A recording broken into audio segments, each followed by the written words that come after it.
Hello বন্ধুরা, তোমাদের সবাইকে নতুন একটা ভিডিওতে সবাইকে স্বাগত জানাই। এখন রান্নাঘর থেকে তোমাদের সঙ্গে ভিডিওটা শেয়ার করছি। রান্নাঘরে প্রেশার কুকারে বসিয়েছি, বাঁধাকপি সেদ্ধ করতে দিয়েছি, ওদিকে ভাত হচ্ছে, এদিকে ডালটা ভেজে কড়ার মধ্যে জল দিয়ে দিয়েছি যাতে ডালটা ভালোভাবে গরম জল পেয়ে পরিষ্কার হয়ে যায়। আর ওখানে আদা রসুন বেটে নিয়েছি। আসলে বন্ধুরা, সকালবেলাটা এতই তাড়াহুড়ো থাকে তো মেয়েকে পড়তে দিয়ে এসেছি, মেয়ে পড়তে গেছে, সেই সময়টা রান্না করে নিচ্ছি। বেলায় স্কুল, 10টা থেকে স্কুল যাবে, আমি ভাত খাইয়ে দিয়ে পাঠাই। ওই জন্য রান্নাটা একটু তাড়াহুড়ো থাকে, তার উপর বর তো অফিস বেরোবে। আর এখানে আমি চা করতে বসিয়েছি, চায়ের জল মেপে মায়ের আর আমার 2 কাপ জল নিয়ে নিয়েছি। আমি মধু দিয়ে খাই, আমি চিনি খাই না, মধু দিয়ে খাই। আর মায়ের জন্য চিনি দেবো। আর 1বার অনিয়ম করলে কিচ্ছু অসুবিধে নেই। আসলে বাঁধা ধরা জীবনটা মাঝে মধ্যে অনিয়মের মধ্যেও তো থাকতে ইচ্ছে করে, বলো। এখানে একটু আদা থেতো করে নিলাম, চায়ে দেবো। আসলে খুব কাশি হচ্ছে, গলাটা খুব ব্যথা হয়ে গেছে, ওই জন্য আদা থেতো করে নিয়েছি, চায়ের মধ্যে আদা দেবো। বিশেষত আমি সকালবেলা সাধারণত আমি চা খাই না, তো আজকে গলাটা ব্যথার জন্য সেই কারণেই আমি চা খাবো বলে মাকে বললাম। তো মা বললো যে তাহলে 2 কাপ চা নে, 2 কাপ জল নে। সেই জন্যে মা যে বললো, ওই জন্য 2 কাপ চা জল নিয়ে চা তৈরি করলাম। চাটা করে এখন আমার চাটা নামিয়ে নিয়ে মায়ের চায়ে চিনিটা দিয়ে দিলাম। চাটা হয়ে গেছে, এবার চাটা ছেঁকে নিয়ে, আমার চাটা তো ছেঁকেই নিয়েছি, মায়ের চাটাও ছেঁকে নেব। মধুটা গলিয়ে নিচ্ছি। আর মা আমাকে ওখানে মায়ের কাপ আনেনি, মা ওই জন্য আমাকে একটা কাপ এনে দিল। ওটাই বলছে যে দেখ এই কাপটায় হবে তো।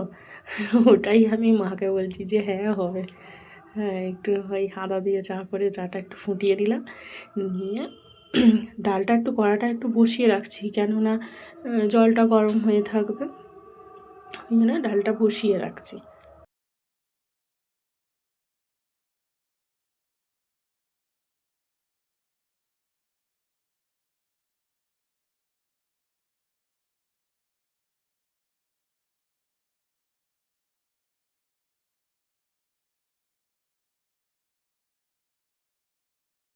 চলো, চা খাওয়া হয়ে গেছে, ভাতটা দেখে নিই, ভাতটা অনেকক্ষণ দেখা হয়নি।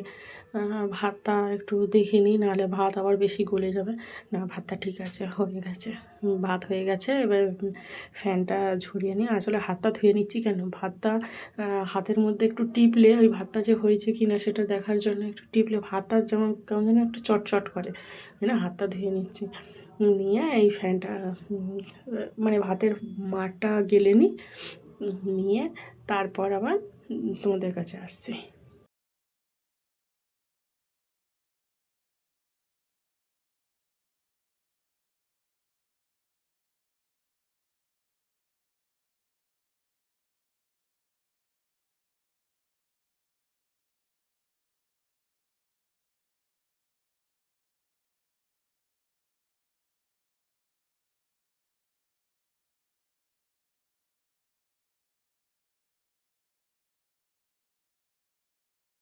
চলো, ভাতের মারটা গালা হয়ে গেছে, ভাতটা রেখে এবার তরকারিটা বসিয়ে দিই। বাঁধাকপির তরকারি করব, আগেই বলেছি বাঁধাকপিটা সেদ্ধ করে রেখেছি। তেলের মধ্যে গোটা জিরে টমেটো ফোড়ন দিয়ে দিয়েছি।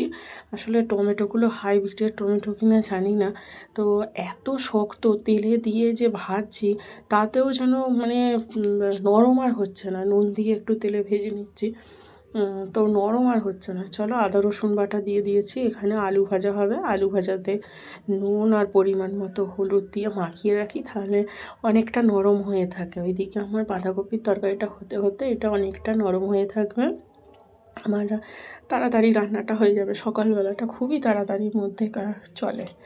তো চলো, এখানে তরকারিটা বসিয়ে দিই, ভালো করে কষিয়ে নিচ্ছি। মশলাটা না কষালে না কেমন একটা গন্ধ ছাড়ে, আর টমেটো আদার এগুলোর একটা গন্ধ আছে, তো যতক্ষণ না যাচ্ছে কেমন তরকারিতে কেমন কাঁচা গন্ধ ছাড়ে। রোজকার যে মশলা, নুন হলুদ ধনে গুঁড়ো জিরে গুঁড়ো কাশ্মীরি লঙ্কার গুঁড়ো, এমনি লাল লঙ্কার গুঁড়ো, আর এটা চিনির বদলে বাতাসা দিয়েছি। ঠাকুরকে যে জল দেওয়া হয় আমি বাতাসা দিই, তো তো সেই বাতাসাগুলো দেওয়ার 10 মিনিট বাদে আমি তুলে নিই, নিয়ে সেই বাতাসাগুলো ওই তরকারিতে চায়ে দিয়ে দিই, নাহলে নষ্ট হবে, আর এমনিতে তো কেউ খাবে না। চলো তোমাদের সঙ্গে কথা বলতে বলতে এটা তরকারিটা বসানো হয়ে গেল। আর এখানে ফুলকপিটা সেদ্ধ, ফুলকপি আলু ভাজা হবে সন্ধ্যেবেলা, সকালবেলা মুড়ি দিয়ে খাওয়া হবে জলখাবারে, ওই জন্য ফুলকপি আলু মা বললো ভাজা করতে। তো ফুলকপি তো আমার ফেভারিট, ফুলকপি আলু ভাজা করে নিচ্ছি, ওই দিয়ে খেলে আর কি চাই। আর এখানে এবার ডালটা সাঁতলে নেব। ডালটা সাঁতলানোর জন্যে তোমার 5 ফোড়ন দিলাম। আজকে মুগের ডাল, আজকে নিরামিষ করছি। আজকে নিরামিষ, কেননা প্রত্যেক দিনই আমিষ খেতে ভালো লাগে না, ওই জন্য নিরামিষ আজকে খাওয়া হচ্ছে। তো ওখানে ডালটা বসানো হয়ে গেছে, এখানে তরকারিটা হয়ে গেছে। তরকারিটা চলো ঢেলে নিই। তরকারিটা ঢেলে নিলাম। তো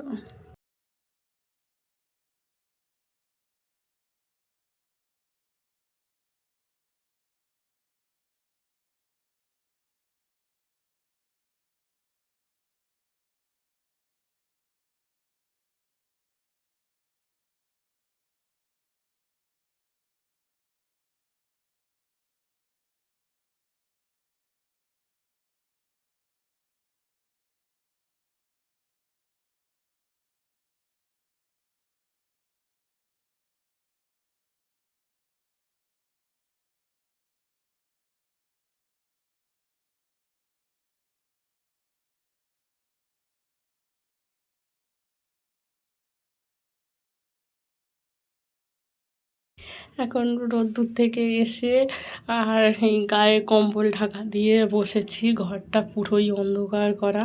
এই যে ঘরে জানলা দিয়ে দিয়েছি, এত ঠান্ডা হাওয়া আসে, ওটা দক্ষিণ দিক তো, এত ঠান্ডা হাওয়া আসে যেরকম ঘর ঠান্ডা করে দেয়, জন্য ঘরটা দিনের আলো থাকতে থাকতে জানলাটা বন্ধ করে দিই। চলো এখন রাতে রান্না বসাবো, আলুর দম আর রুটি করব। আলুর দম করার জন্য আগে প্রেশার কুকারে আলুটা সেদ্ধ করে নিচ্ছি, না হলে আলুগুলো শক্ত শক্ত থাকে। আর টমেটোগুলো দেখলেই তেলে ভেজেও গলছে না, ওই জন্য আলুর মধ্যে দিয়ে দিয়েছি, যাতে তাড়াতাড়ি সেদ্ধও হয়ে যায়, তেলে ভাজলে নরম হয়ে যায়।